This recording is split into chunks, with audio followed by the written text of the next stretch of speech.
at 6. So first of all, we thank all of you for being here. Most of all, we thank the Germantown Chamber of Commerce for sponsoring this, putting this down together, organizing all of this. And I'm going to do one that I think is the most important one, and that's the one for all of the residents of the school district who submitted questions. There was a lot of enthusiasm for the questions, and there's some good tough topics that are in there as well. But this is probably one of my favorite things in the world when it comes to elections, because this is democracy at its best. People are asking questions. You get to physically hear responses by candidates for those offices. You get a chance to get your message directly to the people who are here. I remind you that it is being recorded so that people can watch it later on as well. It is not a live stream, but it is being recorded for later on as well. So candidates, no eyeball rolling, all that kind of good stuff. Okay. All right. Cool. Thank you, everybody. So we will rotate questions and we'll rotate opening comments as we go along here as well. So what we'll do first is each candidate has up to 2 minutes to provide their opening comments. We'll begin on my left with Russ Ewert. Russ, if you could share your opening comments with us. Thank you for allowing me to be here tonight. I appreciate everyone that put in the hard work to make this event happen. I'm excited to participate in this open, honest conversation of the candidate ideas and views. I think that's open to the public that's voting on these seats in front of you. Start with a little information. Just get closer, please.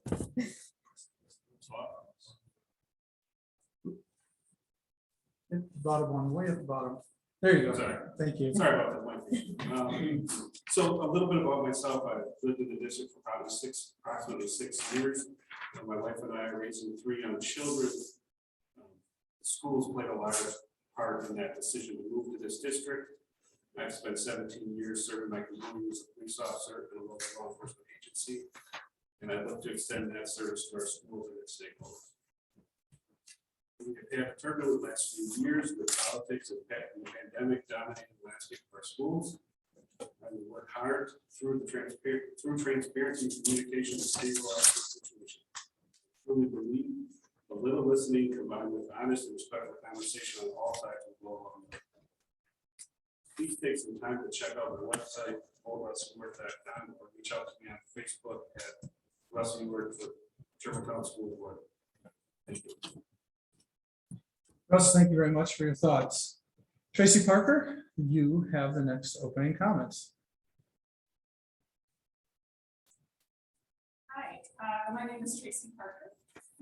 I've lived in Germantown for 12 years. I'm married and I have 2 children. I have one at Kennedy Middle School and one at Germantown High School. I'm audience tonight. Elizabeth Baker for coming. I'm running for a seat on the school board because I am committed to putting kids first and prioritizing student outcomes. I think we need to define grade level expectations and then lock arms around getting all of our students to in a place to meet those expectations or exceed them. We all want our kids to leave this district prepared for the next step in life after they leave Germantown Public Schools, whether it's a trade school, college, or a career. We want them to be able to get along with others, deal with success or failure, overcome obstacles, solve problems, and when they walk into a job interview, have a smile on their face and confidence in their handshake. This community and district is a special place to take care of each other, take care of their neighbors. And I want to honor this community by working collaboratively to make it the best district it can be for our students and staff. I'm a passionate team player and have experience working with others to achieve difficult goals. And I'll fight to ensure that we can get input from a diverse group of stakeholders, continuously set high expectations for ourselves and others. Tracy, thank you so much. And Mr. Adam Barr, you have the next opening comments for us, please. Hi, thanks everybody. My name is Adam Barr. Thank you everybody in attendance and for those who submitted questions. I think we got 27 of them, which I'm hoping is a record. And hope it just kind of is a good sign as to how involved and interested in the school our community is. So thank you for that. I'm a lifelong resident of Germantown. I've been here about 37 years. My sister and I both attended Germantown Public Schools about 25 years ago. My mom, Peggy Barr, she taught within the school district for her entire career, mainly as a kindergarten teacher at Rockfield Elementary. Also spent a little bit of time at County Line.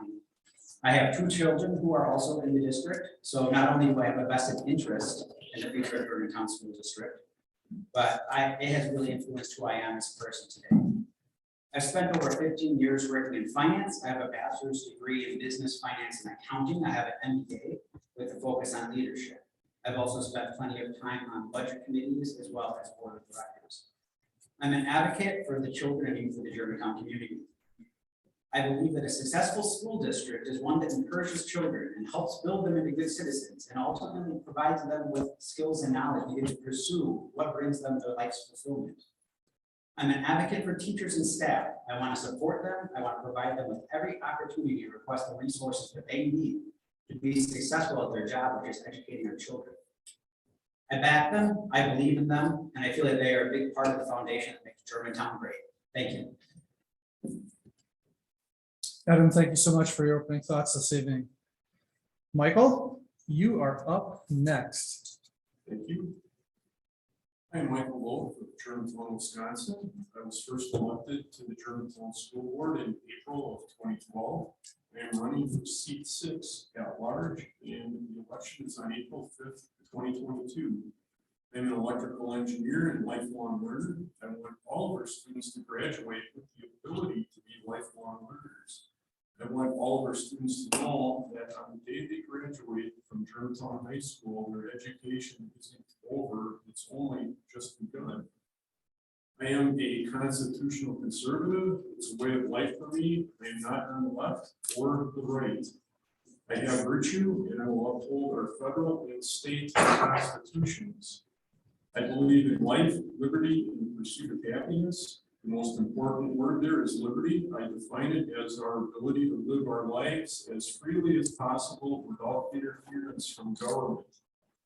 I believe in medical freedom for our parents and students. The parents will decide who gets vaxxed and who wears a mask to school, not the school board. I oppose critical race theory and what it does. It's wrong to teach our students of color that they can't make it in this world because white people have made all the rules. It is also wrong to teach white students they must apologize to students of color. I want equality in our schools. Each student has an equal chance of doing well in our schools. Some students will work harder than others and get better grades. All students have different talents and we should not box them in with equity. Mr. Lowe, thanks for your opening comments. The last of our opening comments this evening, before we begin our questions, is Dr. Pam Schultz. Pam, you're up. Hi, my name is Pam Schultz. I am a product of the public school system. I have children attending Kennedy Middle School, and like Tracy, one of them is here today, and I'm proud of her for being here. And I'm an invested stakeholder in the Germantown School District. I want to see Germantown schools provide high-quality, well-rounded education for all children in our district. I think our students should be in the forefront of all decisions facing our school board. I will be listening to all sides of issues, seeking input from students, teachers, administrators, staff, experts as needed, and parents to come to well thought out decisions. I think teachers need to be supported and respected. They have been on the front lines working hard the past 2 years, and I really appreciate all they have done and are doing for our kids. We have excellent teachers who use their degrees, knowledge, compassion, and dedication to educate and care for our students.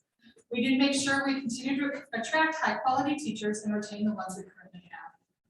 I believe in equality for all, regardless of race, gender, sexual orientation, ethnicity, disability, religion, and health status. Our children deserve free and appropriate education. I want to make sure our graduates are well-rounded, well-prepared, and have the tools and knowledge to succeed in the world. Thank you very much for your opening comments. Thank all of you for those. We're going to move into the question stage, and as indicated earlier, we'll begin on my left. Russ Ewert will have the shot at the first question initially, and then we'll rotate down so everyone gets a chance to do that as we work through the questions. Again, for the questions, you have approximately a minute. Again, nobody will pull out a cane if you go 1 minute and 5 seconds. We want to make sure people finish their thought. But let's try to stick within that so we can address as many of the questions as time and energy allows for you this evening, okay? And Russ, the first question. What experiences and qualities qualify you to run for school board? Well, with 17 years in law enforcement, I can tell you the most important part of the job is to be able to communicate effectively. Being able to actively listen, understand, and meet people where they are in life and problem solve in high pressure environments is the key to success. Being able to explain the decisions in a way that creates buy-in and at least understanding and critical and crucial, even if it's unpopular. I look to bring this approach to the leadership position the board offers. Thank you very much. Tracy Parker, if you could address the first question. So as far as experiences and qualities that I bring to the office that I'm running for, I'm a curious and hardworking and open-minded person. Those are really important characteristics of any board member. I bring an MBA like Adam to the district. I've got 20 years of experience in Fortune 500 financial services companies in a variety of roles, including product management, marketing, currently in sales. So I understand what will be expected of our students who enter the Fortune 500 corporate world and the types of roles that they might be expected to do in this space of companies. I've also spent a fair amount of time volunteering in the schools. I spent 5 years as a destination imagination team manager and have gotten to know many of the families and students as part of that. I also do a fair amount of volunteering with Tracy, thanks much for your thoughts. Adam Barr, you're up next. So what experiences and qualities qualify for me for office for the school board? I believe that a genuine commitment and passion to strive for a high quality public education that supports and nurtures the development of the whole child, that's academic, social, and emotional. As a lifelong resident, I believe in Germantown. It is my home. I want the best for our schools and for my children. And I want it to be inclusive for all children who are in the community. For professional experiences, as I've said, I've spent 15 years working in finance. My current role involves the interpretation of complex financial data to determine appropriate action. And I also work with failing companies to build success. That requires an aptitude for greater problem solving. Also, this requires significant financial acumen, strong negotiation skills, communication, collaboration, and most importantly, being open-minded. Adam, thank you very much. Next up, Mr. Loth. I have 10 years experience on the Germantown Board of Education. I recognize I do not represent the board when the board is not in session. I am an electrical engineer. I am a hands-on engineer, which means I would rather work in a lab or at a customer site rather than anywhere else. This is why I'm such a big supporter of the tech ed in our schools. I'm a lifelong learner, and that is the environment and skill set I want for our students. An environment where our students collect all the information they can, analyze it, and come to a conclusion. Thank you. Michael, thank you. Dr. Schultz, you get to wrap up the first question. Like I said before, I'm a product of the public school system. I have children who have attended public school since they turned 3, and a mom who was a public school teacher for over 30 years. I have experience working on a board of directors for the preschool at the church that I belong to. I am a board certified pediatrician, currently working with high-risk infants, as well as children and adolescents with Down syndrome. I am hardworking, dedicated, passionate, open-minded, and willing to look at all sides of the issue. Dr. Schultz, thank you very much. And as I mentioned earlier, we'll alternate who starts the next question. So question number 2, Tracy, you will take that question first. And this came up from several constituents, residents of the school district. What is your action plan to improve the relationship between the village and the school district? And Tracy, if you could start us off. Sure, and this one for a little bit of a loop. I'm not familiar with what the issues are there with that relationship. So it's a little bit difficult for me to say what steps I would take, but just sort of in general, in repairing any relationship, I think the key is just open communication. So I guess the way I would approach it is, what kind of common ground can we find between the village and the district? What are the common goals that we can align around? And I think that would be one way to repair the relationship, is to get those goals in line. Another step that I guess I would take is just sort of, doing that soul searching, I guess, about, can we put in the hard work? Are we willing to do the hard work that it takes when there is a fracture in the relationship? Thank you, Tracy. Adam Barr, you're up next. Well, my action plan is to foster a mutual commitment between the village board and the school board to manage and improve the community for our citizens. Like any relationship, open communication is key, identifying opportunities to collaborate, and through these meetings build mutual respect, trust, have an honest dialogue, and identify and implement shared goals. I'm open to appointing a liaison from each board, if there already isn't one, to attend and review board meetings to facilitate open communication. This is something that I participated in when I was in the church budget committee, where it had a strained relationship with its affiliated school. The incorporation of these liaisons helped create an overall productive relationship. Adam, thank you. Mr. Wolf. Yes. This question comes up all the time. There is nothing to repair between the school district and the village. We have a very good working relationship. No two people will agree on everything, and two separate government entities are not going to agree on everything either. When issues come up, we work through them for the good of all of our community, all of our community members, and we. Thank you. Thank you, Michael. Move on to Dr. Schultz for the very same question. Yeah, I, like Tracy, didn't really know that there was that much of a contentious agreement with the community in the school, but if several, with several community members forming this question, clearly there is issues that maybe we're not all aware of. Everyone benefits when the schools and communities work together. The Germantown School District and the village should set high priorities to work together. I think it is important not to let personal or professional or political views interfere with working together toward a common goal, which would be graduating successful students. Thank you much. Russ Ewert, you'll wrap this question up for us, and then heads up, Adam, you will be the first to address question number 3. It was an interesting question to see for sure. I think it starts with understanding that these two boards don't operate in a vacuum. The decisions made by both affect each other.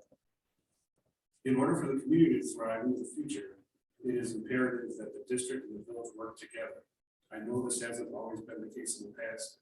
While it is important to understand this, it is more important to move forward.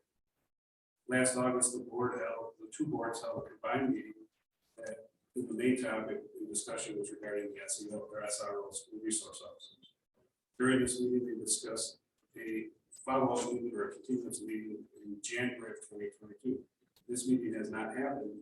Well, I don't know why. I would look forward to making sure it would happen. As a member of the board, I would look to hold a co-meeting between the two boards at least biannually to ensure positive communication continues. I would also like to note that the Germantown Village Board is not the only village board our district impacts. Jackson, Richfield, and Folk are also affected by our school decisions. Thank you much, Russ. Adam, question number 3. What is your stance surrounding freedom of choice, specifically in regards to family decisions versus school policy to choose what the family deems appropriate? Now, I'm also going to point out that that is similar to question 5. I'm going to ask candidates to address that topic and consider question 3 and 5 completed at that point. Thank you, Dan. Adam? Parents are caregivers. They are children's first teachers. It's important to recognize that. They are important stakeholders who support affects a child's development and learning. Parents and guardians have the choice to decide where they want to enroll their children. Regarding curriculum, resources, and course content, I believe professionals who are trained and licensed should be responsible for those decisions. Germantown for many years followed a highly structured 7-year curriculum cycle. The district instructional committee responsible for this process involved stakeholders, which included parents. I believe it is imperative that this meticulous process be reestablished to align with the guidance of the Department of Public Instruction. Adam, thank you very much. Michael Loth. Yes.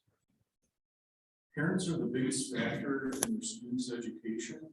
Parents should never have to do a Freedom of Information Act request to find out what material is being taught or presented to their children in school. As a board member, I do not want to reach into the classroom and have to control the content of what is being taught or presented. Thank you. Thank you, Michael. Dr. Schultz.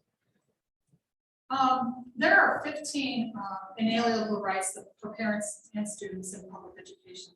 Some of these are that it's free, they may not discriminate, that they are safe, provide freedom of speech and religion, and have the parental ability to view their child's academic records and have them explained, and have conferences with teachers. They also have the ability to opt out of things like sex ed and the ability to opt out of testing. And the ability to opt out of school altogether from school. School policy is written to make sure these rights remain for all students. Schools are tasked with educating all students. They provide individualized education plans for those who require special education. And it would be inappropriate and unrealistic for a public school system to make different requirements for each student based on their family's choices. Dr. Schultz, thank you for your thoughts. Russ, you will be next. Parents have choices when it comes to what schools they send their children to. Being a public school, it's the board's duty to ensure that district policies reflect the vision and expectations of our parents. While our board pays and utilizes the OLA to assist in policy development and design, not all of the prepackaged policies meet those visions and expectations. We cannot lose sight that our community demands and requests local control of our policies, and our policies should reflect that. I believe it's called question 5 as well. That is correct. Concerning parents' voice, school requirements in our children's education, it's important to understand DPI sets requirements. Our district is obligated to meet, and our schools are tasked with ensuring a well-rounded education to prepare our students for the next step in life. Our parents are only asking to have transparency to see what their students are presented with, while the district meets those requirements. I don't believe that it's too much to ask. Parents should not have to file a FOIA or be charged to view that material their taxes have already paid for. This is less than indictment on our staff. We're focused towards the politicization of the organization DPI has become. Russ, thank you for your thoughts. Tracy, you'll be wrapping up this question, and then a reminder, Mr. Loth, you will be first for question number 4. Okay. Tracy, if you could share your thoughts with us on this topic. Again, address questions in 3 as if they're combined. Sure. The way I think about public education is that it's for everyone, it's for all students, but within that, there are a lot of choices that parents and students can and do make. So for example, on the high school level, my son had a choice between standard history, honors history, and history. And as Pam mentioned, there are plenty of things that parents can opt their children out of. So, things like sex ed that they don't find appropriate, they can choose not to have their children participate in. In addition to that, we have a variety of things students can get involved in from an extracurricular perspective, such as music, sports, and other items like that. So I think that's the way that parents can help customize their children's education. I don't believe that it's realistic to customize within the curriculum in the classroom for each and every student. And there are laws and things that we have to follow as far as what that curriculum contains. Thank you, Tracy. Question number 4, Michael Loth, you are first up on that one. What are your thoughts? And this falls under the umbrella of questions 3 and 5, but it was asked in a slightly different fashion. So I wanted to make sure that got represented in the question. So what are your thoughts concerning mandatory masking requirements in our public schools and vaccine mandates in our public schools? Yes, I believe in medical freedom for parents and students. Parents will decide who gets vaxxed and who wears a mask to school. not the school board. Parents and their doctors know what is best for their children. There will be no mask or vaccine mandates for students under March. Thank you. Thank you, Mr. Lewis. Dr. Schultz. Currently, wearing masks is an issue facing our public school right now. The scientific community learned much over the past 2 years, and hopefully we won't experience another pandemic, but in that unlikely event, we have data now and information to help make the most educated decisions at that time. Certain vaccines are mandated for schools, such as polio and measles. These are to protect the public and part of the public health plan for our country. There are also vaccines that are recommended and not required. Currently, the COVID vaccine is available for children 5 and over and is not required. Thank you, Dr. Schultz. Mr. Ewert? District's responsibility is to educate, not to dictate medical decisions for its staff or its students. Medical choices are the sole right of those individuals, or in this case, the children's parents, to have a discussion with them to come up with the best and most comfortable for them. The current mask optional stance our schools deliver is the correct message. Do what you think is correct and what will feel most comfortable for you to attend school. Mandates create environments that reduce the enforcers of those mandates' ability to critically think and make decisions for the student or parent. Thank you, Russ. Ms. Parker? My point of view on this issue is that thankfully we're at a point right now where we don't have to worry as much about masks. The transmission in schools is low, if not non-existent, which is wonderful. My point of view on it is that we need to listen to our local experts, like at Children's Hospital of Wisconsin, and when they give us guidance on things. I'm not a doctor. I would prefer to listen to the experts and follow their lead. But like I said, I don't believe at this time that this is an issue that people have to worry about. Tracy, thank you. Mr. Barr? Thank you, Dan. I do not believe that school board should play a role in mandating things such as the COVID-19 vaccine or the flu vaccine. We are in an endemic, not a pandemic. This is going to likely be something that will be seasonal like the flu. And for those who choose to vaccinate, there will hopefully be shots available at their pharmacy or at the doctor's office. Mask mandates are a thing of the past, and I sincerely hope we never have to go through that again. Mr. Barr, thank you very much. We'll be moving to question number 6. Dr. Schultz, you'll begin this one. This one I want to put a slight disclaimer on because it references that the administration and has recently, fill in the rest of the sentence. I'm not able to verify where that came from. Was it a meeting? Was it in a press release? That type of thing. So I want to make sure that the candidates look at it in that realm. Okay. So administration has recently shared that student behavior and discipline issues have significantly risen over the past several years. What do you believe attributes to this, and what might be some possible solutions? So, Dr. Schultz. I think there's many issues attributed to the behavior and disciplinary issues. The disruption of school that began almost exactly 2 years ago, living through a global pandemic, watching adults argue when their beliefs differed from others, the changing social climate, increased mental health issues for students and families, decreased resources for mental health, and the political polarization that our communities, not just Germantown, but in general, are facing right now. Some ways to help this could include teaching age-appropriate coping skills to all students, teaching age-appropriate conflict resolution strategies, again, to all students, more counseling and access to mental health providers like the WellPoint Care Network program that's currently in high school, holding students accountable and working with parents to hold their children accountable, continuing to add more parental education topics like things like social media, mental health awareness, communication strategies to talk with their children. Dr. Schultz, thank you. Russell, you're up next for question number 6. Understanding our students have been through a lot of stress-induced scenarios over the last few years. I'm surprised that we can see this increase. I believe our students are reflecting what they're seeing across social media, the news, and popular culture.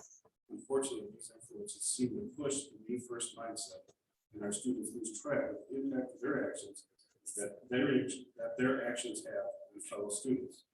While the schools can deal with poor behavior, and counselors can lend targeted guidance to those students, it is the parents who will have the most impact in this area. The district needs to be transparent and provide the parents with the information of what behaviors are most affecting their children's learning environment. Thank you, Mr. Ewert. Tracy Parker. Yes, so I think that our students have been through a lot over the last couple of years. They've been through a global pandemic. They may have been ill themselves or had illness in their family or with their friend circle. They've experienced a loss of predictability and control over their lives. And I think, as others have said, social media for sure plays a role where there, may have been some isolation, and social media is a great, place to reduce stress, but it's also a great place to, witness cyberbullying and things of that nature. So, in terms of what we can do about it, what are some possible solutions for this? I think that the school can play a role in helping students with this. We can help teach strategies about handling those difficult emotions and dealing with, friend group stressors and issues, and how to resolve those things in a positive way. And I also think there's a role for parents and the school in helping them have a good, healthy relationship with their technology and their social media. Tracy, thank you much.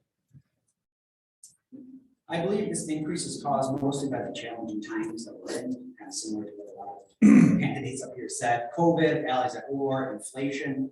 It's a stressful time. It's even a little frightening. Social media and other media is available to many of our students have added to these concerns. I feel curriculum and guidance resources that support knowledge, attitudes, and skills necessary to understand, cope, and manage emotions will support students in making responsible decisions. Also involving students in community service may help in more ways than one. I believe that we have adequate school resources such as special resource officers and school counselors to address these issues. There are specific protocols for serious behavioral issues already in place. Thank you. Adam, thank you. Michael Loth, you'll be wrapping this question up for us. And then just a heads up, Russ, you will be beginning on question number 7 for us. Mr. Loth. Okay. There are a handful of students that misbehave and cast a negative shadow on the entire school district. It only takes one student to disrupt the entire class. During COVID-19, we ran AP days at the middle school and high school. This was very stressful. This was a very stressful time for students and for the board, for that matter. When we went back to school full time, we still had masks, causing stress and mental health issues with students. We are still seeing the effects in students today. The district has programs to help with these issues, but it takes time. Thank you. Thank you much. Question number 7, Russ. How responsible are parents for ensuring their children come prepared to learn and not pose a detriment to the learning environment? Our children are a reflection of their parents, and I think their parents and the parents in this community do a great job sending their children prepared and ready to learn. Our house we can still live by the model attitude and effort. While you can have great attitude, you are lost without effort. You can have great effort, you are lost without attitude. I believe that reflects from our teachings to our children as raising leaders in our community. And I believe to push that type of, instill that type of attitude in the district and with our students. Russ, thank you very much. Tracy, you get this one second. It's a fresh question yet. Think of it that way, right? Right. I like it. Thank you. So I think parents and caregivers are responsible for ensuring that their children come to school prepared. But we know that even with the best intentions, sometimes parents can do everything and children still, show up at school and are disruptive or not ready to learn. They don't have homework done. It's never happened to my children, but I've heard other people say sometimes it happens. So My wife teaches middle school. Yeah, sometimes happens. I hear those phone calls in the evening. So to that point, I think even when parents do the best that they can, teachers need strategies and they need the support that when discipline becomes necessary, the family is supportive of that discipline and works together with the educator on that with their children. There's other things I've heard about that we could think of, and maybe these exist now, but things like calm rooms where you can pull the child who is disruptive to the side so that the teacher can continue with the class until that student is ready to rejoin a positive experience in the classroom again. Tracy, thank you. Mr. Barr, you Thanks, are Dan. up next. Parents and school district staff are partners. I think it's important to recognize that first and foremost. We hold a collaborative and mutual role in nurturing our children. Before and after school, parents or guardians prepare their children physically, mentally, and emotionally for the learning environment. I feel that if they are in a difficult situation, parents are always encouraged to reach out to multiple services afforded to them within the district. Thank you. Thank you. Michael. Yes, parents bear most of the responsibility of sending their students to school compared to learning shape. Parents must emphasize at home, at the dinner table, for example, the importance of education in our schools. Parents also need to discipline their students at home so the school district doesn't have to. The rest of the responsibility for coming to school prepared to learn is with the student. Thank you. Thank you, Michael. Dr. Schultz, you will be wrapping up this question. Tracy, you will be taking the next question first. Parents are a child's first teacher. A student's much more likely to succeed if they have parents or caregivers involved and invested in their child's education. Research shows that parent engagement is closely linked to better student behavior, higher academic success, and enhanced social skills. Parents, though, may need guidance from the schools to help them provide the support for their children. Schools must be aware of the racial, social, and economic disparities, which may present issues for some students and their families. Thank you, Dr. Schultz. So we come back over to Tracy Parker for to answer question number 8 initially.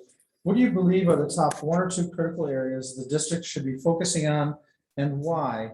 Do you have any thoughts on things that could bring about progress or positive outcomes? And yes, there were a number of people who wanted to hear the answer to this question as well. So I just want to share with you the ones that seem to come up the most often. I also want to offer one suggestion. As we work through these questions, some of the questions that come after this, I will observe that the candidates have all really answered that already, but what I'll probably post it to as is, you've already addressed this topic. Do you have any additional comments you want to make? And we'll just run down the line.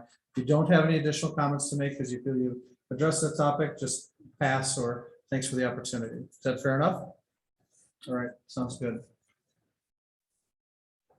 Okay, so just to repeat the question, this was the top 1 or 2 critical areas that we should be focusing on and why, and thoughts on actions to bring about progress. So I think narrowing the top 1 or 2 critical areas is really hard, but I can think of them in 2 sort of large buckets or categories, if you will.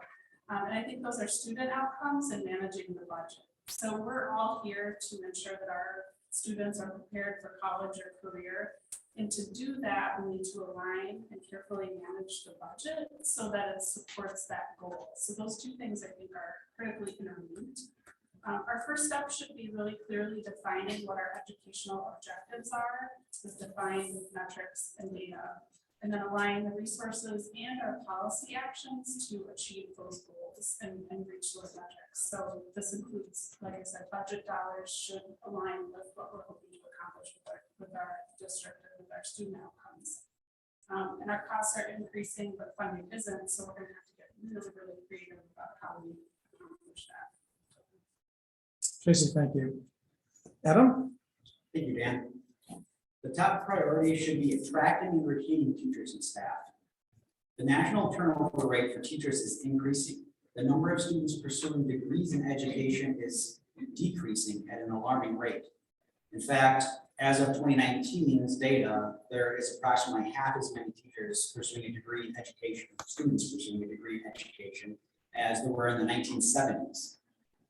Teachers not only need to be compensated appropriately, but they need to feel appreciated, affirmed, and valued. They need ongoing support and training. Teachers today are responsible for monitoring student growth and achievement through data. It is important to identify students who may demonstrate an academic loss due to virtual learning or other criteria. We were awarded ESSER III funds to address this concern. My recommendation is that they be used to bring in additional resources in the form of specialists, after-school programs, take advantage of the 30-minute intraday breakout session, and online resources. Thank you. Thank you, Adam. Mr. Loth, you are up next. Achievement, develop a district-specific set of goals and not the state's goals that use a sliding scale. And curriculum reviews to make sure we are teaching what we should be. Thank you. Thank you, Michael. Pam? I think some of the biggest priorities facing the district right now were brought up in a prior question. Behavioral expectations and mental health. The schools in Germantown have serious issues with negative, disruptive, and disrespectful behaviors of their students. Even in the middle school in 6th grade, they're having issues with vandalism and theft, people ruining other people's projects. And to me, that's just not acceptable. This needs to be addressed to improve the learning environment, decrease the resources that are used right now to manage these negative behaviors, and direct those resources back into teaching. Another critical area, like Adam mentioned, is staff retention and hiring of well-qualified students. This is a challenge that if not addressed will lead to substandard education for our students in our district. Dr. Schultz, thank you very much. Russ, you'll be wrapping this question up, and then a heads up. Adam, you will be addressing question number 9 first, okay? Russ. While attending many of the board meetings over the last year, I've noticed one common theme. Parents have voiced their concerns over lost trust in their schools. District administrators, school board, and Wisconsin DPI. Our parents choose public schools for various reasons. It's the board's responsibility to ensure staff and administration work to include them in their children's education. Recently, the parents have begun to ask questions in regards to what is included in their children's school days. We owe them a clear, honest answer to those questions, not the current defensive posture by some the schools have presented us. It is my recommendation that we adopt a board policy for full curriculum transparency, parents' access to educational materials presented to their students, and the public access to all materials presented to teachers during in-service. This will help bridge the gap for our parents to understand their children's educational process, as well as their teachers' professional development, and set their expectations accordingly. We need to rebuild the lost trust through improved transparency and communication. Russ, thank you so much. Adam, you'll be addressing question number 9 first. Student achievement in the district is on decline for this particular constituent. What are some of the things that you would propose to address this? Thank you. I can help facilitate the ability to excel in academics by providing a strong standard-based, articulated, and consistent curriculum. I can not only do this by using funds and non-monetary resources, but I can also set policies and help hire and provide resources to teachers and to district staff to that same effect. I will likely expand on this in other answers, and I actually have already expanded on this a bit in previous ones as well. So, Adam, thank you very much. Michael. Yes, teachers need to stick to the core subjects, reading, writing, and arithmetic, for STEM, science, technology, engineering, and mathematics, and history as a category. The board banned critical race theory, CRT, and more importantly, the things that it does in 2021. The board still has more work to do in this area to keep our youngest students safe, K through 5, safe from being taught things that are not age appropriate. We will work on this in the next year. Thank you. Thank you, Michael. Dr. Schultz, you're next. Similar to Adam, I believe that a strong, consistent curriculum is necessary to improve student performance. I would support the new Director of Teaching and Learning and the Germantown teachers and administrators to work on developing new curriculum and guidelines to ensure that our students are receiving the most up-to-date and most comprehensive education possible.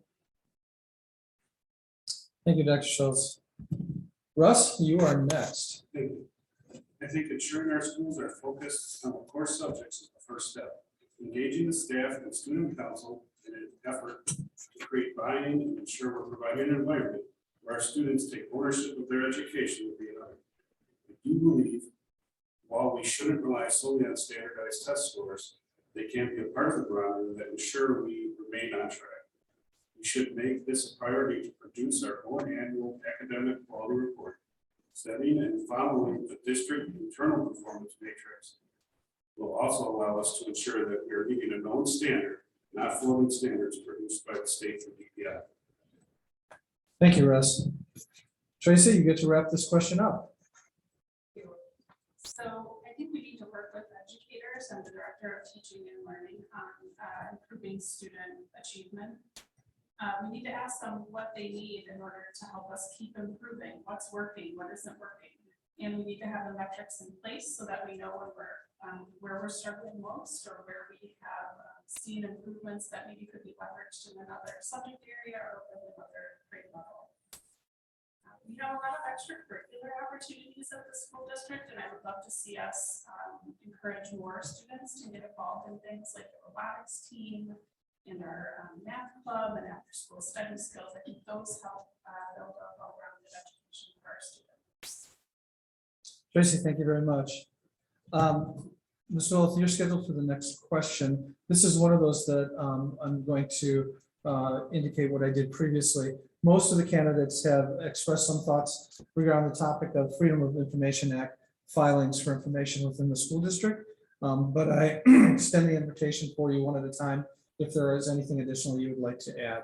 So we'll stay on the same sequence. Mr. Wolf, you'd be up first. Yes, I'll take this one because I think I have a little inside information on it. Freedom of Information Act requests are nothing new for the school district. COVID-19 concerns about CRT being taught in the district caused requests to go from a few per year to hundreds per year. Unfortunately, we had a new district administrator and a new principal that didn't know how these were handled in the past, and they compounded the problem. The misunderstanding has been taken care of, and most simple questions and requests are handled without a FOIA today, giving parents what they're looking for without having to do a FOIA. Thank you, Michael. Dr. Schultz, anything you'd like to add to that topic? Yeah, just to say that I believe in the transparency of curriculum topics and goals. I agree with the Chris Ryder, the new director of teaching and learning, about developing curriculum guides by grade levels and making them available to parents.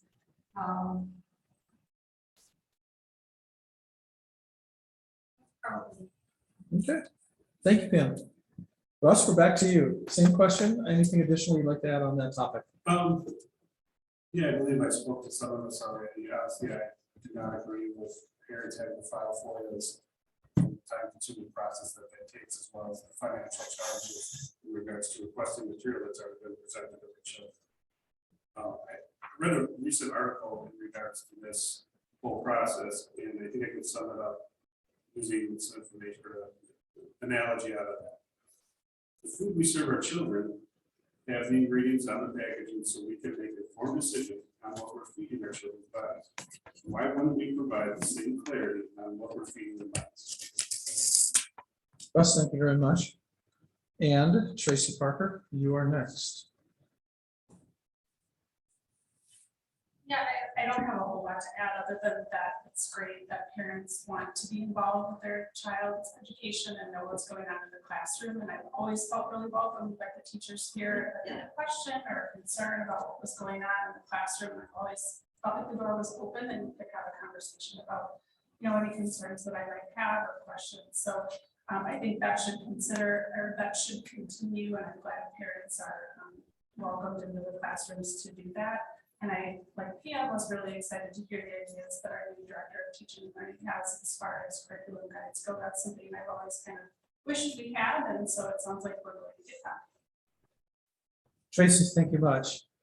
Adam, you will wrap up this question, and then because of the order, Michael, you'll be actually coming up again for question number 11, if you want to reference that. Adam, if you could wrap up this round of questions for us. Yeah, thanks, Dan. If you think we're gonna get to question 19, I'll probably address it in that answer. All right, Because that's a little bit. take care of it. Thanks.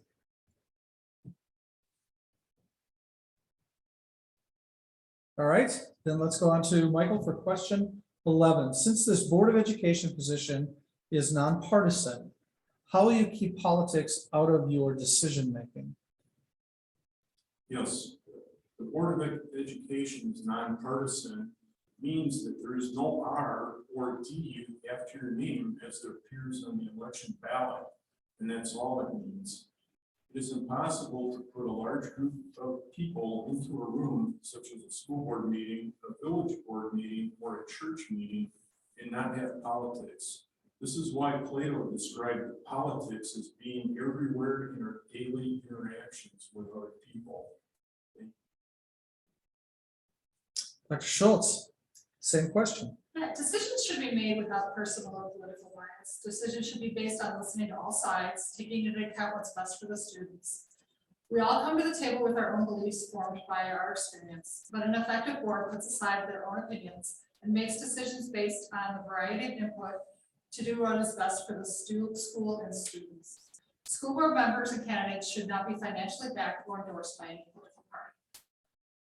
Thank you, Pam. Russ, you are up next on the same question. I was glad to see this question on from the panel. Well, in 17 years of law enforcement, I can tell you one thing. We leave our politics and personal beliefs at the door. We put our uniform on and go out every day and serve our community. This is not an easy thing to do. It is a learned and continuous strive for practice. It's not something you can just pick up at the drop of the hat. I understand a major part of the board's decisions could look as if they're based on political agendas. I feel as if we approach these issues in facts instead of emotions, we'll come to a mutual understanding and a positive outcome for all. Thank you, Russ. Ms. Parker. So I think it's super important to keep politics out of decision making. My strategy, I guess, would be to advocate for use of credible data and relevant, reliable sources of information, so that it's not coming from your personal point of view. And I also think a big piece of that is getting feedback from multiple sources throughout the community, not necessarily just the ones who email or attend board meetings, but maybe those who aren't as engaged and don't have time to attend board meetings. Getting more feedback from students, getting more feedback from those who don't have students in the district. I think those give you a more well-rounded point of view about what people are thinking in the district, and I think that's something that takes a little more work, but it's really important to do. Tracy, thank you very much for your thoughts. Adam, you'll be wrapping this particular question up, and then Dr. Schultz will be coming to you in regards to question number 12. Thanks, Dan. I believe and acknowledge that politics have no place in our schools. They create noise and they are a distraction to learning for our students. I'll vow right here and now to never willingly accept an endorsement or any funding of any sort from a political party. Relate to my school board campaign, and if elected, related to my ongoing efforts to create the best education for our students. I would encourage my fellow candidates to do the same to avoid a conflict of interest. Thank you. Adam, thank you very much. Dr. Schultz, question number 12. What are the key areas that you can help the students of this district? Another person phrased it as, how is you as an individual going to really make a difference within the school board? My goal of putting the students first in all decisions will help make sure the board is supporting the needs of our students. I am invested in the education and services the school provides since I have 2 children currently attending. I come to the board without any underlying agenda. I do have knowledge with my medical background that brings in looking at issues and analyzing issues and thoughtfully determining outcomes based on data to drive change. Thank you, Dan. Russ, same question. Well, the board as a whole has little direct interaction with the students. I would work to ensure the district provides an environment where students take ownership of their education. This includes the vision where education comes first and support staff and focus on the genuine individual help for students who need it. not the generalized whitewashed approach presented by SEL. As far as the second portion of that question, is how would I individually do this? I believe it would stem back to that attitude and effort that I talked about prior. I don't believe bullying in any kind is acceptable, and I think we need to lead as parents in that manner and make sure we set a good example for our students. Russ, thank you very much. Tracy, if you could address that question for us. Sure. I think a couple of key areas where I can help students in the district is just bringing my professional experience working in, a corporate environment. One of the things I noticed recently was that we have a list 2 pages long of technology jobs on our job board, just my company alone, that we can't find candidates to fill. So I think having real world experience and knowing what those kind of workplace trends are. I know some of us have kindergartners and we're not thinking about workplace trends yet, but as they age and as we get closer to saying goodbye to them from the Germantown School District, I think it's important to know what their future might look like and how we do better for them. So I think that's something I bring that might be a little bit different than some other candidates in this regard. Thank you, Tracy. Adam Barr. Yes. Also a 4th grader, but still young nonetheless. I can help provide a strong. Okay, now I'm having trouble understanding how mine are 31 and 34 years old, okay? I'm 37. Oh, thanks a lot, Adam. That's much appreciated. Adam's getting a really difficult question next time around. Oh, well, I think I've already said that I can help provide a strong and consistent curriculum. That's a big part of what my entire community platform is built on. But in addition to that, I'd also like to be an advocate to our children and to the students for volunteerism and community involvement. I have a strong belief that becoming involved in something they believe in or something that benefits those in need builds more of character than nothing else. In my high school years, I volunteered at St. Vincent de Paul, serving food at Indian Grove Hospice, at Hunger Task Force, and a number of Boys and Girls Clubs in downtown Milwaukee. The memories and lessons that I learned volunteering stick with me today, and they help develop me into who I am as a person. I continue to volunteer even to today, and I'd like to encourage others to do the same. Thank you, Adam. Michael. Yes, I am the Board of Education's Tech Ed advocate. As such, our shops and equipment and teachers are second to none. I request that all students take at least one tech ed class, no matter if they plan on going to college or not. There's a shortage of tradespeople in the workplace. There are very good paying jobs in the trades that do not require students to go into thousands of dollars in debt. You never know, a student that was going to go to college might be just as happy or better in the trades. Thank you. Thank you, Michael. Question number 13 will begin with Russ. And you can see the verbiage there in your copies, but what methods would you use to affect change within the district? Russ, if you could start us off on that question, and then I'm going to give the panel a quick heads up following this question. I think I'll be merciful and provide everyone with a 5-minute leg stretching break before we go into the second hour, if you guys are cool with that, okay? All right, sounds good. Russ? So I would look to take an active leadership role on the board. This would be meeting and engaging with parents, community members, as well as members of the district and staff. Improving communication at all levels is going to be the key moving forward. Egos and feelings need to be set on the sidelines. So we can ensure open, honest conversations about the district, our children's education, and the future of that. We do not have time to engage in the obstructionist attitudes that have a recipe for failure. Parents, staff, and administration will go in the same direction will lead us to the success of it. Russ, thank you very much. Ms. Parker? Sure. So the question on affecting change and what methods I think we have to agree on the top 1 or 2 priorities as a district and kind of, like I said, lock arms around those issues. And if we want to be the best, focusing on those couple of key issues, we should be able to move the needle. So top priority for me is student outcomes. Where should we focus? I think once we align on that, we can come up with a lot of creative ways to get everybody involved in the process of thinking through what that might look like. So at my company, we do something called an innovation hackathon. It sounds really cool and fun, and it actually is. It's getting the community, in this case, my coworkers together in a room around tables with sticky notes and markers, and we kind of co-create a solution together. And I think our community is a great place to try something like that, where everybody comes to the table to solve the problem of improving student outcomes. Thank you, Tracy. Adam? Thanks, Dan. Just being elected will change. We'll have a change for students in the district. That would be a fresh face on the school board. As we just kind of discussed in the last answer, I have young children in the district. That would set me apart from some of the other candidates. Having kids in the school district gives me personal and vested interest and firsthand insight into the happenings within the school. As I've said previously, I have a financial background, careers in finance, as well as I have board budget committee experience. That would be an asset to our budget committee. One of my main goals is to focus on improving curriculum, training, and staff resources for our school, as I've said.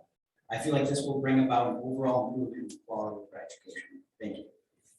Thank you, Adam. Michael Loth, question number 13. Only the Board of Education can affect change in the school district. I only speak for myself when the board is not in session.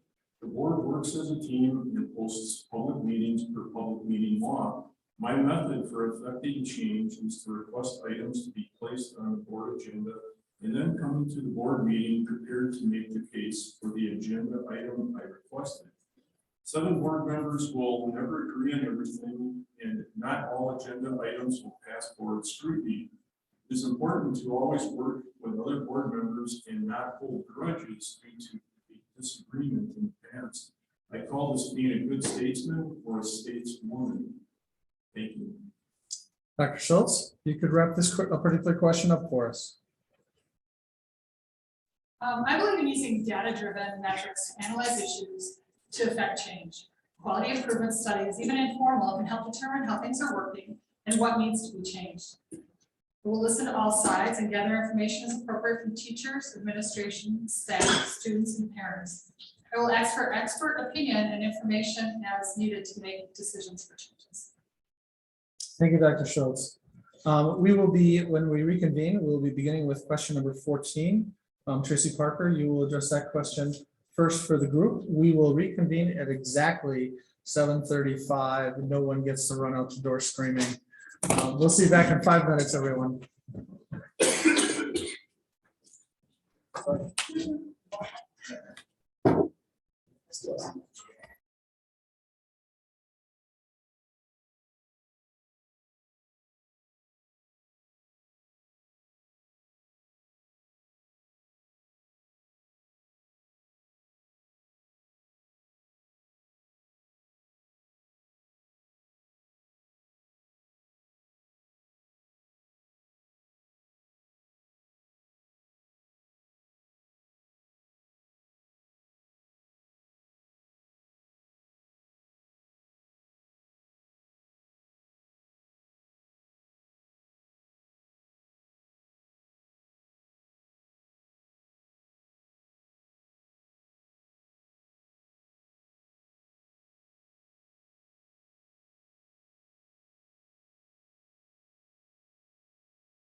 14, right, but I'm gonna talk about two that I think we should eliminate.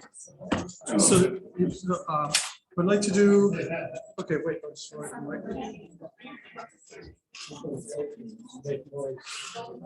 who is it? Takes one iron. I want to just give a little bit over here because there are, because everybody's. Yep. I want to look at the bottom here because there's some questions here from the bottom of the list. I want to make sure that I find questions. And I do think we should try to address some of those. It's one topic area that we really haven't gotten to the other. There's always something.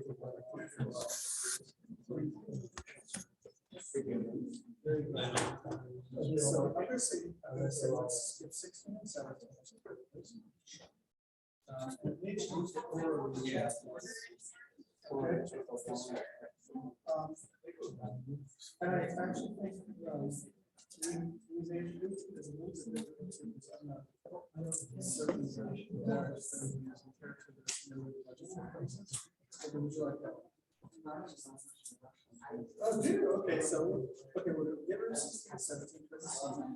And I think we should open it into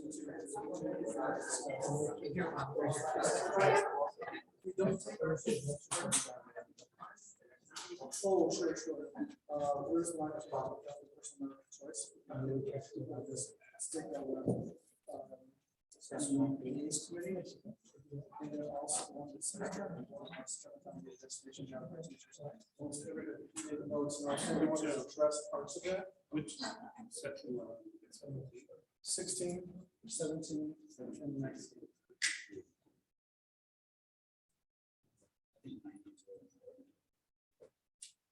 And here's a difference of opinion, but I do want to make sure we get to some of those on each side. Sure. That's fine. Okay. Sorry. But I don't want to shut down the voices either. Okay. This is a great opportunity for everybody. Yeah, 19 months. Skip Let's take up 16 and 17 for right now. Okay. If we have the opportunity back to it. First, then 16. Yeah, I need some. Yeah. So we have the time to go back. So we're going to start with 14. Yeah, I know. Yes. Yeah, that'll be fixed. Okay. So we'll do 14, 15. House and city. 14, 15, and then Thank you.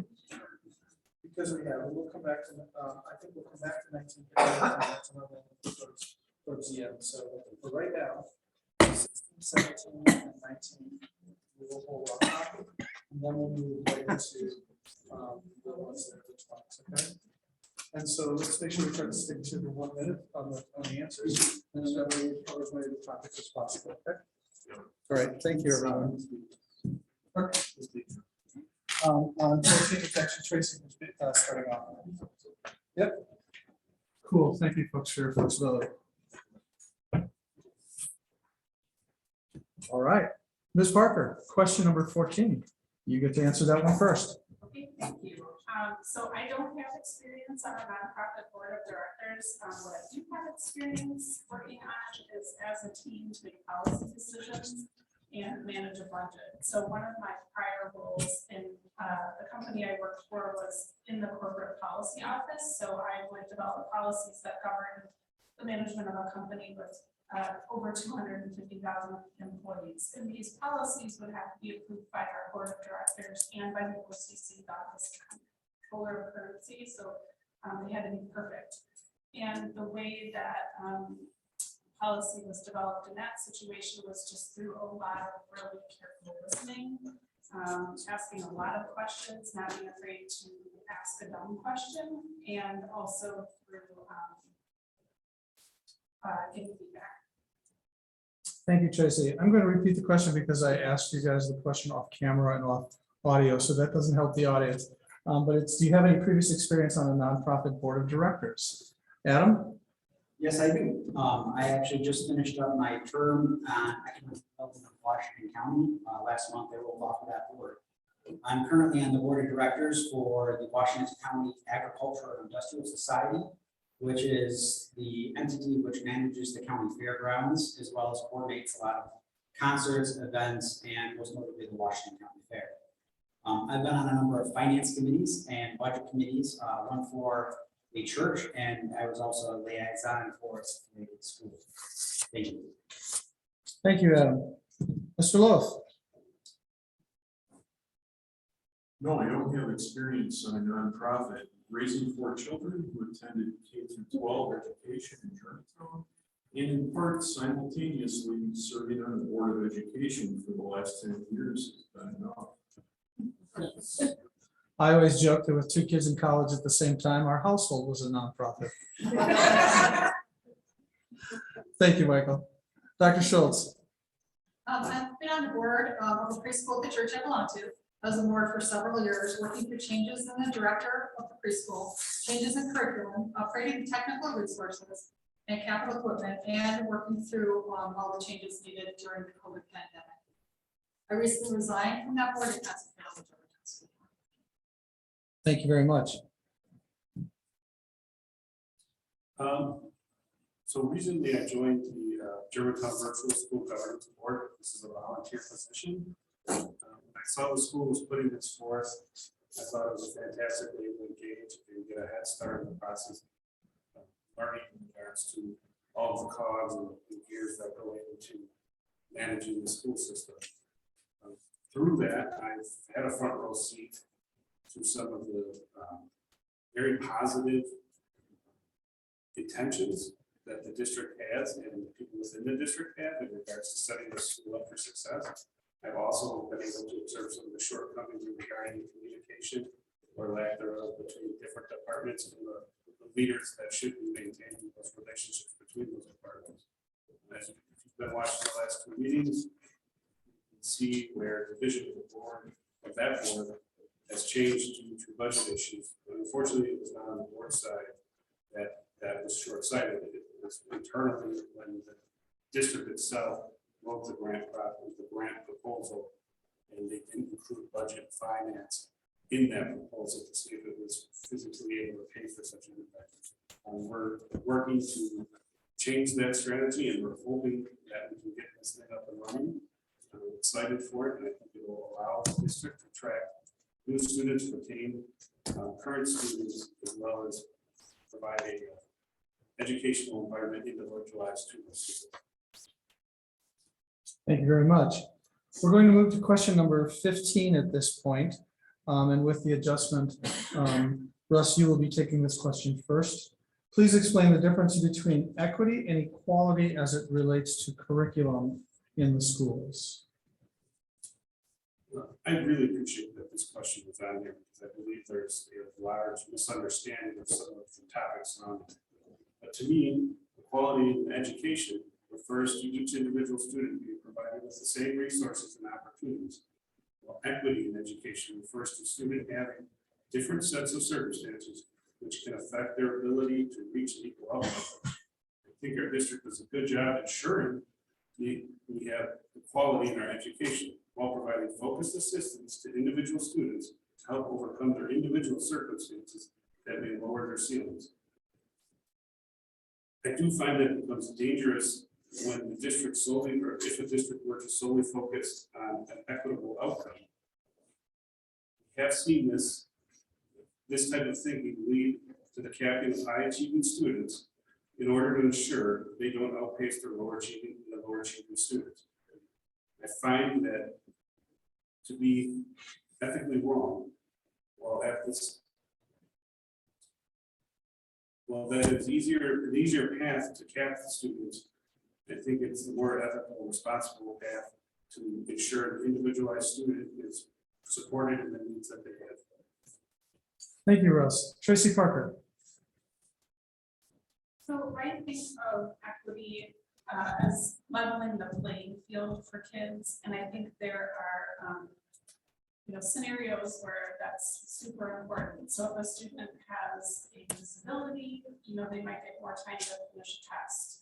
Or one of my children struggled with math, so they had someone who came to the classroom and helped this child if it's boy or girl, but this child needed a little extra help with math. And so someone helped with that. And so I think of that's what I think of when I think of equity, not all kids getting the same thing because they don't all need the same thing. So I think it's important that, you know, the children are treated equally, but I think they all have unique needs, and I really appreciate how our schools adapt the education that they provide to those students.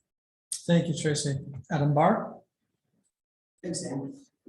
Equality refers to a group of people receiving the same exact resources but may result in different outcomes. While equity refers to people receiving different resources with the goal of having the same outcome of success for all. An example of equity would be people with impaired vision receiving the appropriate prescription eyeglass to fix their vision. So each received a different pair of glasses or the resources, and the outcome of being able to see is not the same for all. Equity is more important in the classroom because it provides the appropriate tools for all students to be successful. Personal experience pertains to my children who both have IEPs for speech. Not all students need speech IEPs, but the offering of them provides all students the resources needed for success. Special education in itself is an example of that. Thank you. Thank you, Adam. Michael Loaf? Equality in your schools, mean all students have the same chance of learning and doing well in their schools. Equity, used in a school setting, is a misnomer. Equity refers to equality of outcome. This doesn't work because every student is unique and possesses different talents. We should not box our students in with equity. Thank you. Thank you, Michael. Dr. Schultz? Students need both equality and equity in their education. Equality is treating all students with equal rights and with no discrimination. Equity is teaching each child for their needs. Equity in education is providing honors and AP classes. Without it, everyone would be taking the same role. Equity is adapting curriculum for those who are unable to learn the same way as others. Without it, those kids would be just lost sitting in a classroom, not understanding what's going on. Equity is allowing choices in classes to take. Technical arts, trades, classes, music, art, and all the other electives. Without it, everyone would be taking the same schedule. Thank you, Dr. Schultz. Tracy, you'll begin our next question. We're going to go to question number 18 and reading it for the panel. Are you aware of the cost per student in Germantown Public Schools? And what do you believe the cost per student should be to see better educational outcomes? Thank you. So a quick Google search, which is very dangerous, led me to believe that our cost per pupil is around $12,000.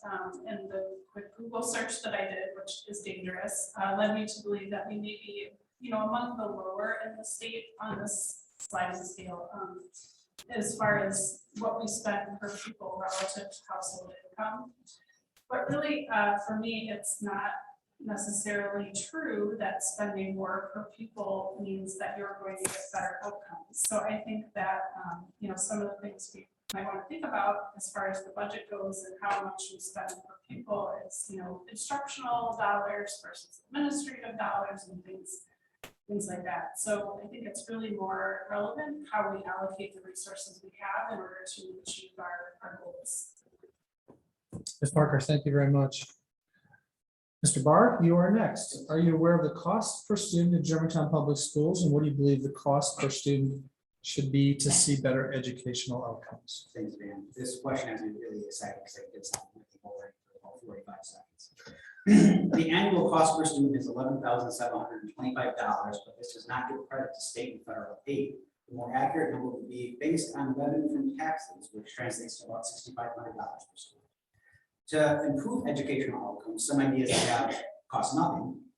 If we spend an additional $2 million on curriculum, the cost per student would go from $6,500 to $7,000, which, by the way, represents an additional $15 per average taxpayer in town. This cost could also be just addressed through funding.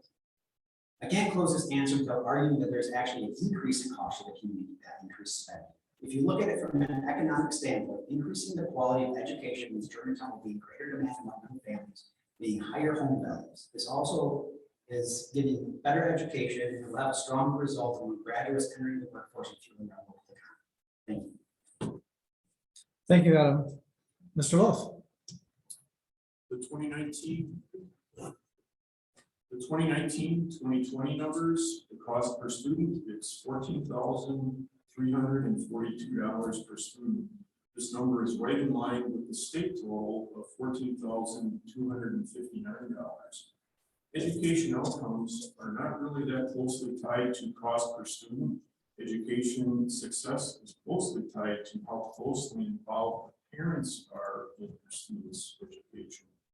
Thank you. Thank you, Michael. Dr. Schultz. Yeah, I think Tracy and I had the same Google. The cost per student is around $12,100. But there was an article on a study done in 2021 ranking most of these equitable school districts on the state based on two metrics: the average household income and expenditure for public elementary and secondary schools per pupil. Germantown unfortunately ranks 385 out of 421. I don't necessarily think that cost per student is 100% linked to student outcomes. I think we have to use targeted use of budgetary money to make the best outcome decisions. I also think that the budget and financial information should be more transparent and easier for families to access and understand. Thank you, Dr. Schultz. Russ? I think I would echo a little bit of what Mike just explained. Currently, we're less than $100 above the state average in spending per student at $14,259. And that's per their website and Google search, which I would find to be unreliable. When you contrast that to the fact that a district ranks 22nd in the state, I think we're getting a very great value for the dollar. You can also draw the conclusion that the two are not tied in 1-to-1 ratio. Our student success is tied more closely to them, the parents and teacher engagement, which I think is high on this. I think it becomes dangerous when we look at that scenario as a 1-to-1 ratio and need to understand that it's not. Russ, thank you very much. Adam, you'll be getting the next question. And I'm going to ask you to reference on your sheets question number 20. What are your thoughts on removing or the banning of literature from public school libraries? Thanks, Dan. In general, I'm against it. I think things like political propaganda should be kept out of our school. If the parent or guardian would like to have or prevent their children from accessing certain books or subjects, I'd like to see a process where a note could be made on the student's account if that's not already a thing. But in general, I think the act of banning something makes it more popular. Most, if not all, middle school and high school students have access to one of these, which basically anything appropriate or inappropriate can be accessed on. Smartphones and the internet sort of make the whole book banning thing just ineffective. Michael Wolf. I'm not for banning any classic American literature. In K-5, I am for banning books that are not age appropriate to keep our youngest students safe.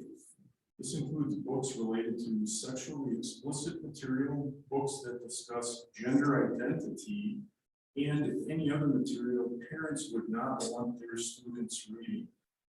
Thank you. Thank you, Michael. Dr. Schultz. Yeah, schools have the responsibility to provide age-appropriate books and literature in their libraries. Material found in the high school library is not appropriate in elementary school libraries. Schools don't have the responsibility or right of censoring what students are able to have access to if it is appropriate for the age group. Libraries should be places to learn about differing views, learn about history, to be exposed to new ideas, and expand their knowledge and discovery. Thank you very much. Over here, Mr. Ewert. I'm sensing a common theme in most of these answers, in that the term age appropriate is the biggest determining factor in the guidance students. I mentioned my son is 31. I'm still telling him what he can read, right? I've seen some of these issues firsthand, as far as the age appropriate books being in different schools. Unfortunately, we're also seeing a pattern of children's books being utilized to mass political agendized ideas and subtly infiltrate the student's mind without the parent's knowledge. If the student never checks the book out and brings it home, the parent will never know they saw this material. I wouldn't describe myself as a a book burner by any means. But I think, once again, it comes back to age-appropriate material and ensuring that the utilization of children's books does stay out of our children's hands. Mr. York, thank you very much. Tracy Parker, you will be wrapping up this particular question. Mr. Wolf, you'll be answering the next question. So if you want to prepare for question number 21. Yeah, so I'm opposed to censorship. I support and respect the intellectual freedom of our teachers and our students, and I feel like they have the right to diverse books, our libraries that represent a variety of perspectives and help them think critically about the world around them. I don't think that there is anything in the school library book, as Adam mentioned, that a student couldn't find just as easily on their pad or iPhone, smartphone, in about 30 seconds. So I don't think book bans are effective, and I think they're sometimes counterproductive. I think it sends kids looking for the things that we said not to look at. So I'm just opposed. Thank you very much for your thoughts. So moving on to question 21. Why or why not should science teachers be allowed to teach evolution and global warming in the classroom? Science teachers should be allowed to teach the theory of evolution. Students need to weigh the theory of evolution against what they have learned in church and decide what is correct for themselves. After all, a combination of evolution and what the Bible says may be correct. Global warming should also be taught in our schools, not as something that is accurate, but for the junk science that it is. It is absurd to claim that man could burn enough fossil fuel to heat the earth. From an engineering standpoint and thermodynamics, man-made global warming makes no sense. What makes sense is our government trying to control our citizens by controlling our access to energy and limiting our freedom. Nowhere in the Constitution does our government have the authority to control our access to energy. This is unconstitutional. Thank you. Dr. Schultz, your thoughts on this question? The Supreme Court in 1968 upheld the evolution as a scientific fact, and the laws banning teaching of evolution are unconstitutional because they violate the Establishment Clause of the United States Constitution, which prohibits the government from making laws that support religion or religious beliefs. The Supreme Court also ruled that teaching of creationism as science in the public schools to be unconstitutional for violating the same principle. I believe schools should teach up-to-date scientific facts and information. Climate change or the long-term shifts in temperature and weather patterns is important for all to learn. We all should be concerned about protecting and taking care of our planet. Dr. Schultz, thank you very much. Russ Ewert, you're up next. So I have no issue with either being addressed in a scientific manner, and the key in the statement is in a public school. This includes using the scientific method to explore the facts surrounding it. I think this is a crucial development for our students to develop those critical thinking skills the world is going to request of them. As long as we're using the scientific method to guide these discussions in a meaningful manner and not the political environment in which these two topics would lead for discussion, I would be perfectly okay. Thank you. Ms. Parker. Yes, so concepts like evolution are sort of the heart of a secondary level biology class. So if kids are taking things like AP biology or high school level biology, this is going to be part of their required curriculum. So absolutely it should be teaching those students. As far as teaching about the natural world and the environment, I am a big supporter of helping kids develop independent critical thinking skills. And I think that when they do that, they can draw conclusions from evidence using the scientific method. It just helps them be good critical thinkers about what's going on in the world. Tracy, thank you. And before Mr. Bart finishes this question, I want to make the panel aware that questions number 22 and 23 are close enough that I'm going to combine those two, so they relate to the debt obligations of the school district and balanced budget approaches. So I would ask that you address those two simultaneously. Mr. Barr, if you could wrap up question number 21 for us, that would be awesome. Thank you. Absolutely. Why or why not should science teachers be allowed to teach evolution and global warming in the classroom? Thank you. I think that evolution and global climate change should be allowed to be taught in the classroom. I know the topic of evolution can be controversial, but it's a fundamental principle of science. According to my wife, who has her doctorate in biology and has taught at colleges for decades, many scientific topics are based on fundamental evolutional concepts. Topics such as genetics, microbiology, psychology, and linguistics rely on basic knowledge of evolution.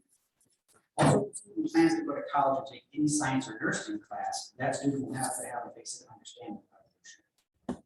If the parent or guardian does not believe in evolution, I encourage them to have a discussion with their children. This is actually how I was raised.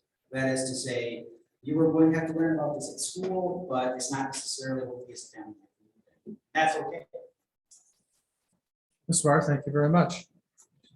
Mr. Loth, you'll begin this next combined question. I will read both, but you'll see that they are pretty seriously connected. So it's questions number 22 and 23. So please tell us if you're in favor of balanced school board budgets, and if so, how do you plan on achieving this, given the fact that we have a structural deficit for many years until this school district? And the second question was, how do you propose reducing the large outstanding debt obligation? One kind of leads into the other. We'll be a little more generous than the 1 minute on this question because of combining them. So Mr. Loth, if you would begin us, please. Yes, question 22, I am in favor of a balanced school budget. In fact, it's required by state law. Question 23, this has already been taken care of by the Finance Committee, which I chair. Our business manager and financial advisor, Baird, the school district has a Moody's rating of AA3. This was December 13th, 2021, which is a very good rating and saves the district money when we need to short-term borrow. Mike Clark of Baird worked on the referendum refinance in the last year, saving the district $42 million. Initial presentation was on September 13th, 2021. Thank you. Thank you, Mr. Loth. Dr. Schultz. Yeah, when I'm elected, I would study the budgets and spending practices that have caused this, the issues and deficits we've had this past year. As Russ pointed out, you shouldn't have to go to Google to find answers on your school's budget, but unable to access them as easily and freely on schools' websites, leads people to not understand actually everything that's going on. I would like to look at, like I said, look at and study the budget, figuring out how things came to be. Work together with the Finance Committee, administration, and school personnel to work on the best solutions to reduce the debt while maintaining the high standards of and promoting academic excellence. Thank you very much, Dr. Schultz. Mr. Ewart, you are next. Thank you. The simple answer is yes, I'm in favor of the balanced budget. While it's easy to think of a long list of things to spend money on to improve and enhance the school, it's a much more difficult task to ensure the budget is balanced and the taxpayers are not on the burden. This requires having a great budget administrator in place, which I believe the district currently does. We have to anticipate the effects of inflation to better prepare for budget adjustments in the future. This means this will be more important than ever for the district department heads to prioritize their needs over their wants to continue to ensure a quality education. I do not believe leveraging the district's financial future while overextending into borrowed money or passing the burden onto the taxpayers due to the district's prioritization of those wants over needs. We will be asking the district to thread the needle while ensuring we provide a safe environment and quality education. But I believe it is achievable if we are all working in the same direction. Thank you, Russ. Ms. Parker. So I will freely admit that I got an A in my master's level finance class, and the school budget to me is very confusing and stuff. I think school budgets are a really complicated thing. I think I've seen other districts provide their community with a guide that explains, or a video that explains how those school budgets work. And one thing that I think would be really cool would be, maybe our, seniors or juniors and seniors want to put something together like that helps our community understand how this works and how the state funding works and the local funding works, because I think it's super complicated but really interesting to try to dig into. So absolutely in favor of a balanced budget. I think the debt needs to be paid down slow and steady. It's usually not something you can do quickly. And you know, the fact is that the state funding is down, costs are going up. So these are going to be really important conversations to have as a community about how we will address those issues. Thank you, Tracy. Mr. Barr? Thank you, Dan. I'm absolutely in favor of a balanced school budget. It's a cornerstone of fiscal responsibility. That being said, there are some good reasons to run a deficit. For example, to keep our academic standards up to snuff. How do I plan on achieving the balanced budget? Well, up front, you need to be realistic and conservative in the allocation of funds for the coming school year. You may need to look several years out, particularly with capital maintenance, to make sure we are properly preserving and budgeting funds. After that, you need to take a firm stance against overspending unless it is absolutely necessary. We could bring in additional revenue. I believe we are allowing 13 choice students this year when we have capacity for around 150 additional students. A part of the reason we passed the initial referendum was to add this capacity, so why not use it? Additional borrowings would only worsen our predicament because of how an amortization schedule works. I would highly encourage all avenues to be explored, fundraise, ask for donations, explore grants or similar programs, as well as find additional revenue sources. As well as find additional revenue sources to help bring the outstanding principal balances down as early as possible. Thank you. Thank you, Mr. Barr. Given the time constraints, there are several questions that were brought up by a number of people. Dr. Schultz, you will be speaking first to the question. So I'm going to give folks a moment to think about this one, but this is question number 25, which is, what are your views on the Germantown virtual school? So relatively new topic. Are you in favor, for example, are you in favor of using Germantown-based teachers, external teachers to deliver content? What are your thoughts on its structure as it is at this point, as much as we know at this time? So if you'd like to take a moment to organize your thoughts on that, please do.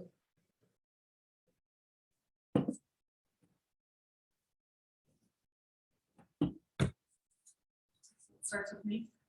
It does. I was giving you that moment. I didn't lie about it. I took my moment. Yeah, I've been at the last, I was at the school board meeting before this last one, and watched the last one online. And was apparent during those meetings that maybe the virtual school plan wasn't as well thought out and researched prior to working on it. I realized there was a shift in who wrote grants and who came out to work on it. And it seems like it's kind of down to crunch time and things aren't as smooth as I think everybody wanted them to be. I don't think asking already overworked teachers and administrators to add virtual teaching to their workloads is appropriate. I love the idea of a charter school in this district, and I think a charter school could bring in outside students. There are a lot of our surrounding communities doing virtual schools, and if the virtual school that is currently proposed isn't able to work out, I'm wondering if we could think of other alternatives, such as like a Montessori school, a language immersion school, which would be novel and innovative programs not found in other districts in our area. Thank you, Dr. Schultz. Mr. Ewert. Well, I suppose this is supposed to be my wheelhouse since I'm on the board for this. What Pam just addressed, I think she would find to be incorrect if she was inside dealing with some of the issues that we've been presented with. Most of the current board working on the virtual school project wasn't there in its conceptual phases. That was conducted by an administrator who abruptly left the district last fall. She laid out the groundwork for this school without consulting budget at all in her process of writing the grant. She also did this under the assumption that the grant could cover all the costs. That's not true. The grant does not allow us to pay for teachers. It does not allow us to pay for reoccurring costs like purchasing curriculum. I do believe the initial attempt to use Germantown teachers would help align the school with the Germantown values and the diploma they've received it upon graduation. I believe it's important. Unfortunately, budgets informed us that it's not physically possible to start this way. We need to make an adjustment. The impacts of not opening the school in this manner are great to the district. Approximately 60 to 70 other virtual schools will be opening in the area.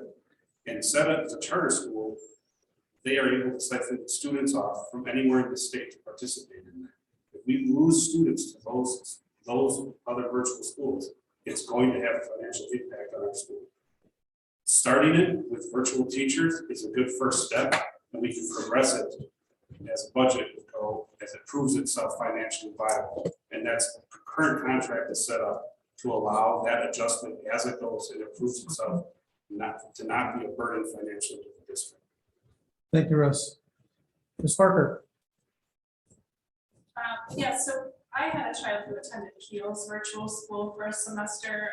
My daughter attended, and virtual schools have been around. There's a number of them in Wisconsin, and they all have sort of different unique characteristics. Some of them allow parents to choose the curriculum they'd like to use, some of them don't.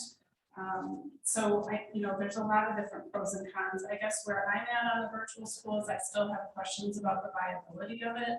Sounds like we have a few, families who are interested in it, and that's great.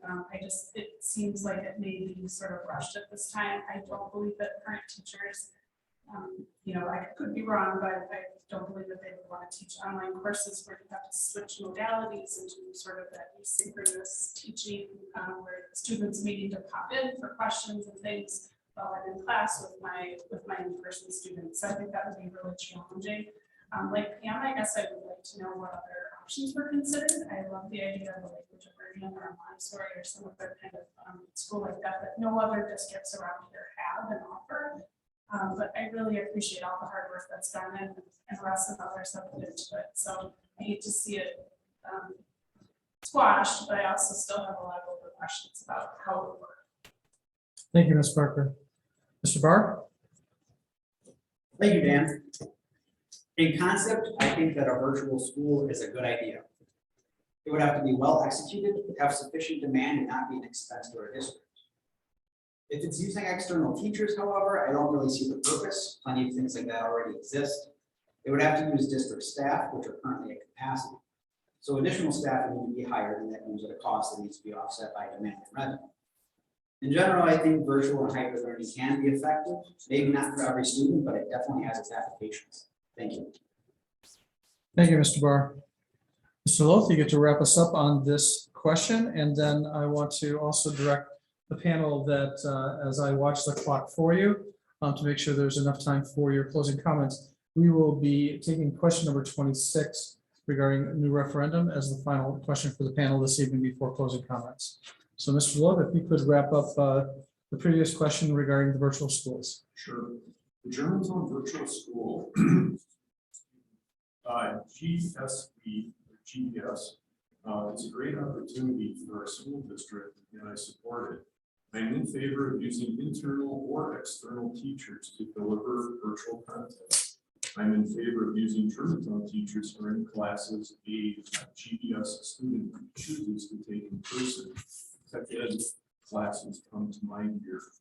Thank you. Thank you, Mr. Loth. So, final question for the evening.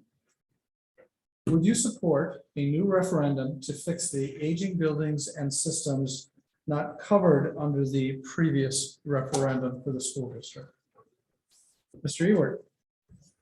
I would have to say I'm not in support of another referendum at this time, especially not until the last one's paid off. Without knowing the specifics that went into the reason for this question, or that this question is alluding to, I would have to say the review of the needs would have to be prioritized with the emphasis being placed on student safety in order to proceed. All of which should be prioritized over some luxury want type items that have currently been addressed. There isn't a 1-minute answer to this question.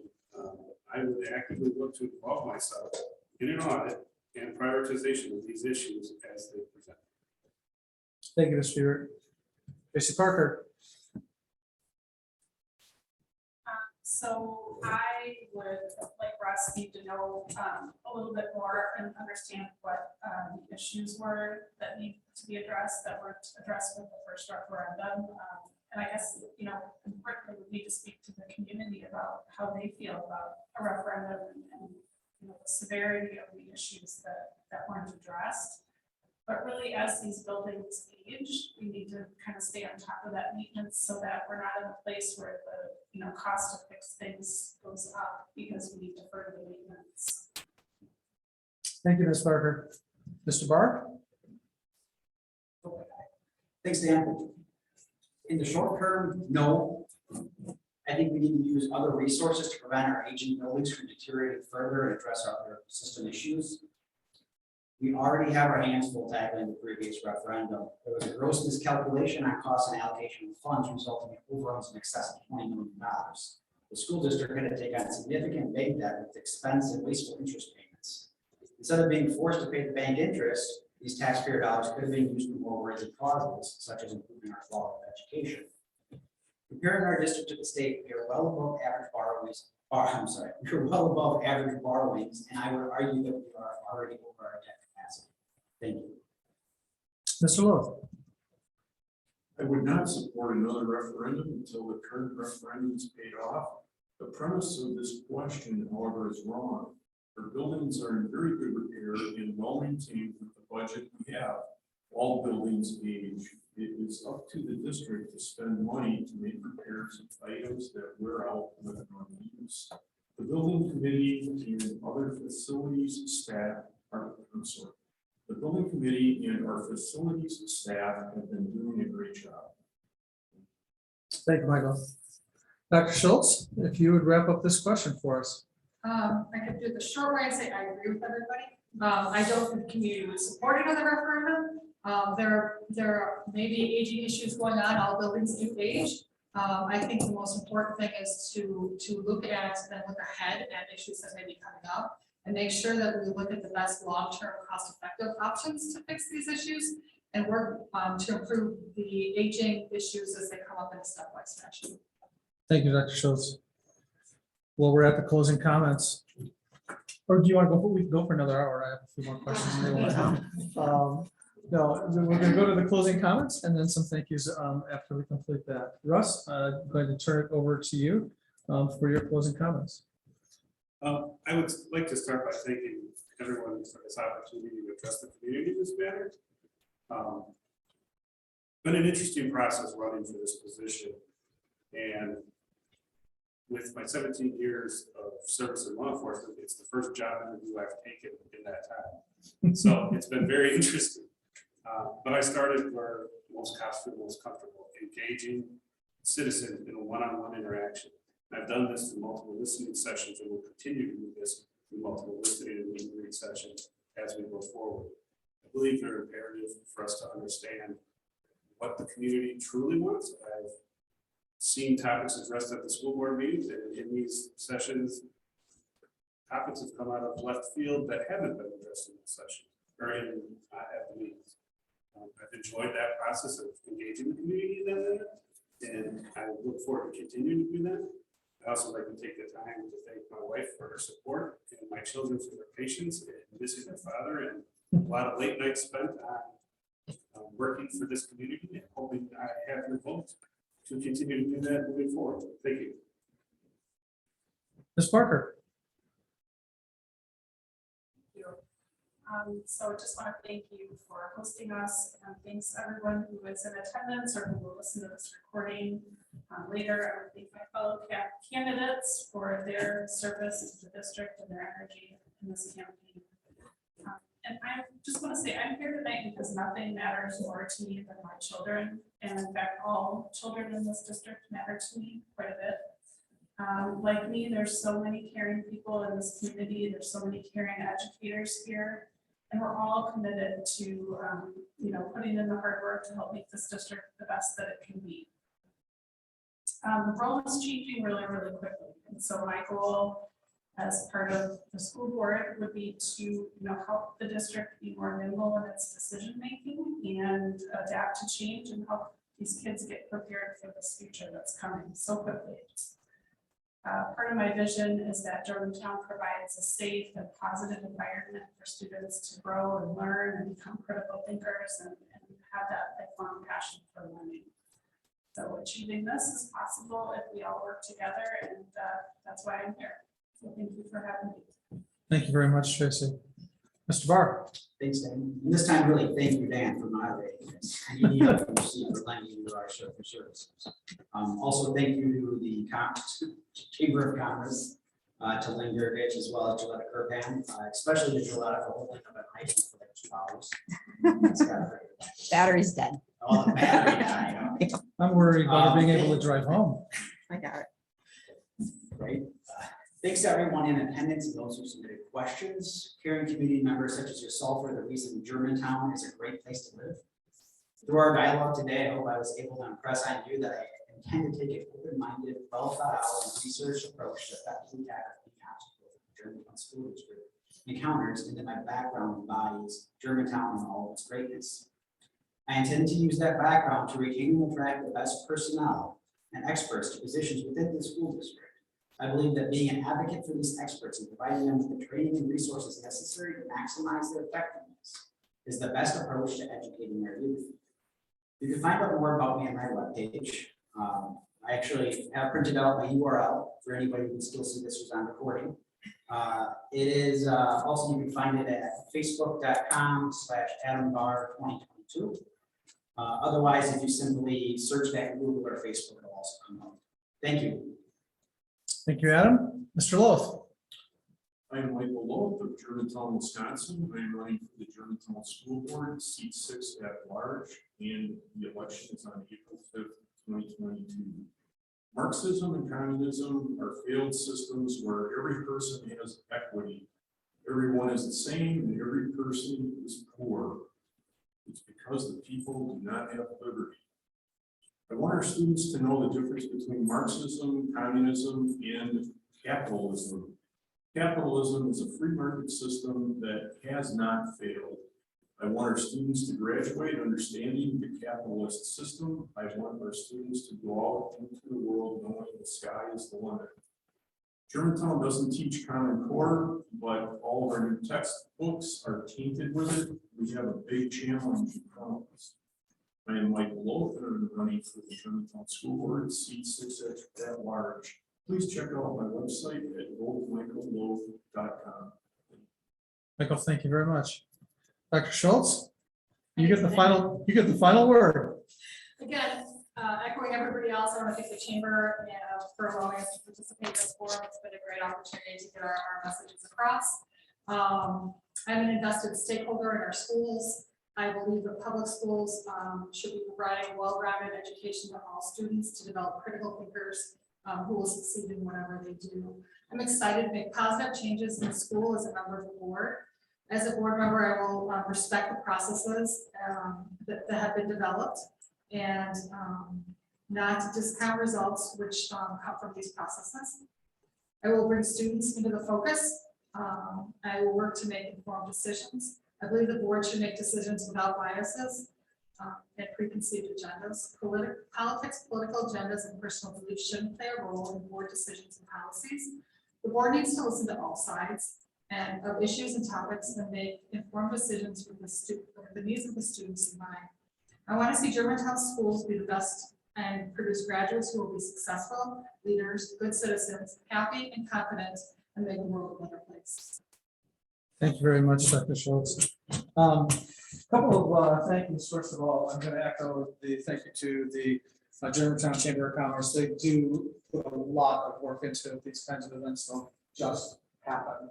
And again, I want to thank our candidates this evening for 2 things. One, for those of you who have already served in public office, and for those who aspire to it. It's not easy. It's a big personal commitment, and I think it's often overlooked. And I think the lack of understanding of that sometimes prevents people from running for public office.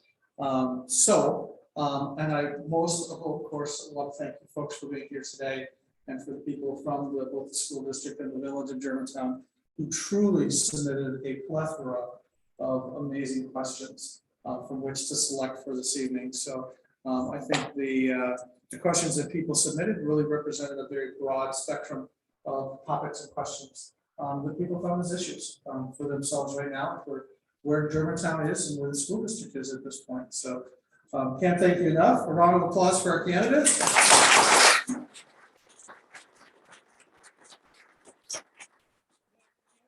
think we are on answer round of applause as well. Thank you very much, everyone. So maybe I get the transcript. If you go online.